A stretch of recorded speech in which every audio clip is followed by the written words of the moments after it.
The throne room of the Valtharian Empire stretched before Marcus like a cathedral of crystalline nightmares, all sharp angles and bioluminescent veins pulsing with hostile intent. The queen herself loomed on her elevated dais, easily 4 meters tall, her chitinous armor gleaming like polished obsidian beneath the alien stars visible through the transparent dome above. Her mandibles clicked in a rhythm that Marcus had learned meant extreme displeasure. "Why does my daughter call you husband, human?" Queen Vestra bellowed, her voice amplified by the natural resonance chambers in her thorax. The sound rattled Marcus's bones, despite the translation implant behind, his ear working overtime to convert the subsonic frequencies into something his mammalian brain could process. Marcus stood his ground in the center of the vast chamber, acutely aware of the 100 elite guards positioned along the walls, their plasma lances humming with barely restrained violence. He wore nothing but his standard diplomatic envoy suit, now rumpled and stained from 3 days of what the Valtharians politely called intensive questioning and what humans would simply call imprisonment. "With respect, Your Majesty," Marcus began, keeping his voice level and his hands visible, "Princess Lyra and I entered into a formal bonding agreement according to the customs and laws of the Valtharian Empire, as witnessed by High Priest Kalen and registered with your own Ministry of Lineage." The queen's forearms flexed, each ending in talons that could shred titanium. Her compound eyes, thousands of facets catching the light like a disco ball designed by evolution's cruelest imagination, focused entirely on him. "I did not authorize this bonding. The law does not require your authorization for adults of majority age, Your Majesty. It requires only that both parties consent and that the union serves the interests of the Empire." Marcus paused, then added the crucial detail, which, according to subsection 12 of the lineage codes, includes expanding diplomatic relations with other sentient species. A ripple of shocked chittering ran through the assembled guards. Apparently, citing their own laws back at them was not standard procedure for prisoners. Queen Vestra rose from her throne, descending the steps with a predatory grace that reminded Marcus why humanity had nearly lost the first contact war. The Valtharians were apex predators who had clawed their way to the top of their world's food chain, then proceeded to do the same across a dozen conquered systems before humanity had even invented the printing press. "You dare speak to me of laws?" The queen's voice dropped to a dangerous purr. "I am the law. My word reshapes reality across 70 systems. Then, perhaps Her Majesty should consider why her daughter would choose to bond with someone from a species you've spent the last 5 cycles attempting to subjugate." Marcus knew he was gambling with his life, but he'd already crossed that bridge when he'd accepted Lyra's proposal 3 months ago. The queen stopped mere meters from him, close enough that he could smell the sharp mineral scent of her carapace and feel the heat radiating from her body. Up close, she was even more terrifying, all functional brutality wrapped in a package that evolution had spent millions of years perfecting. "Enlighten me, human." Marcus took a slow breath. This was the moment. Either he made his case successfully, or they'd be scraping what remained of him off the crystalline floor. "Because she's smarter than both of us," he said. Simply, the queen's mandibles froze. Mid-click, Princess Lyra saw what your military advisors refused to acknowledge. Humanity isn't like the other species you've conquered. We don't have natural armor or biological weapons. We're slow, we're fragile, and by all rights, we should have been wiped out in the first month of the war. Marcus gestured to himself. But we're still here. Not because we're stronger, but because we're more stubborn and creative than any species has a right to be. Arrogance from a creature whose bones I could powder with one hand. Vestra hissed. Not arrogance. Fact. Your fleets outnumber ours 10 to 1. Your ships are faster. your weapons more powerful, your soldiers nearly indestructible by our standards.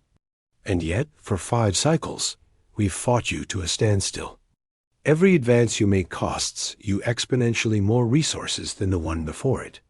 Your military analysts have projected it would take another 50 cycles to fully conquer Earth, and by then, we'd have cost you so many ships and soldiers that your empire would be vulnerable to the Draxian Confederation.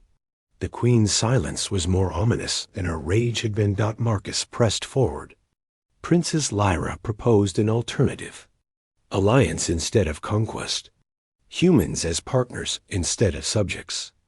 Our creativity and adaptability combined with Veltharian strength and resources. She showed me the projections she'd run. Together, our civilizations could dominate the galactic stage within 20 cycles. Apart, we'll bleed each other dry while our mutual enemies grow fat on the spoils. And you expect me to believe you married my daughter out of strategic interest? The Queen's tone was mocking, but Marcus heard the genuine question beneath it. No, Your Majesty. I married your daughter because she's brilliant, brave, and the first person I've ever met who could beat me at chess 3 games out of 5. Marcus allowed himself a slight smile. The strategic benefits were just a bonus. For the first time since he'd been dragged into the throne room, Queen Vestra seemed uncertain. Her mandibles clicked in a pattern Marcus didn't recognize. My daughter is the heir to an empire spanning 70 systems. You are a minor diplomat from a backwater world with barely functioning fusion drives. What could you possibly offer her? I made her laugh, Marcus said quietly. In the middle of a war that's killed billions on both sides, surrounded by advisors who only tell her what they think she wants to hear, I made her laugh. I challenged her. I argued with her. I treated her like an equal instead of a princess or a military asset. And when she told me about her plan to end this war through alliance rather than conquest, I believed in her when no one else would. The Queen stared at him for a long moment, and Marcus realized with a start that he could see his reflection in thousands of facets of her compound eyes, each one showing a slightly different version of himself. The human concept of love, Vestra said slowly, is considered a chemical imbalance by most of our scientists. An evolutionary trick to ensure genetic propagation. Most of our scientists say the same thing, Marcus admitted. Doesn't make it any less real when you're in the middle of it. A door at the side of the chamber burst open, and Princess Lyra strode in, her smaller frame and lighter blue carapace, marking her as younger than her mother, but no less fierce. She moved directly between Marcus and the Queen, all 4 of her arms spread in a protective gesture. Mother, if you harm him, you harm me, Lyra said, her voice carrying the harmonics of royal blood. And if you harm me, you damage the succession you've spent 3 centuries establishing. Lyra, the Queen said, her voice suddenly tired instead of angry. Do you have any idea what you've done? The court is in chaos. Half the nobles are calling for this human's execution. The other half are trying to determine how to use your marriage to their advantage. The military council thinks I've lost control of you. Good, Lyra replied. The court needs chaos. The nobles need something to think about besides their next scheme. And the military council needs to learn that strength alone cannot build an empire that lasts. She turned to look at Marcus, and even through the alien features, he could see the affection in her compound eyes. This human has taught me more about leadership in 3 months than a lifetime in this palace. He's shown me that power wielded through fear creates only bitter subjects waiting for their moment to rebel. Queen Vestra was silent for a long time, her massive form motionless as a statue. Finally, she made a sound that the translation implant rendered as laughter, though it sounded more like rocks grinding together. You are too much like I was at your age, daughter. Too clever for your own good, too bold for anyone's comfort, and far too certain that you can reshape the universe through will alone. The Queen turned back to her throne. ascending the steps with deliberate slowness. When she reached the top, she settled into her seat and fixed both of them with her compound stare. Very well. The bonding stands. But know this, human Marcus. If you betray my daughter or the Empire, I will personally hunt you across every system in known space and introduce you to tortures that will make your species' legends of hell seem merciful by comparison. Understood, Your Majesty, Marcus said, trying not to let his relief show too obviously. Now leave my sight, both of you. And Lyra, send me those projections you mentioned. If I'm going to end a war and forge an alliance, I want to see the numbers myself.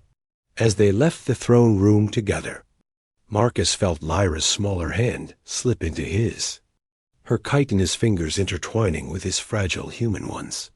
That went better than expected, she murmured. Your mother threatened to torture me across multiple systems. Yes, but she didn't actually do it. For her, that's practically a warm embrace. Lyra's mandibles clicked in amusement. Welcome to the family, husband. Marcus looked back at the towering crystalline doors closing behind them and allowed himself a genuine laugh. He'd come to the Veltharian Empire as a diplomat hoping to broker peace. Instead, he'd married into the royal family, survived a meeting with the most dangerous being in 70 systems.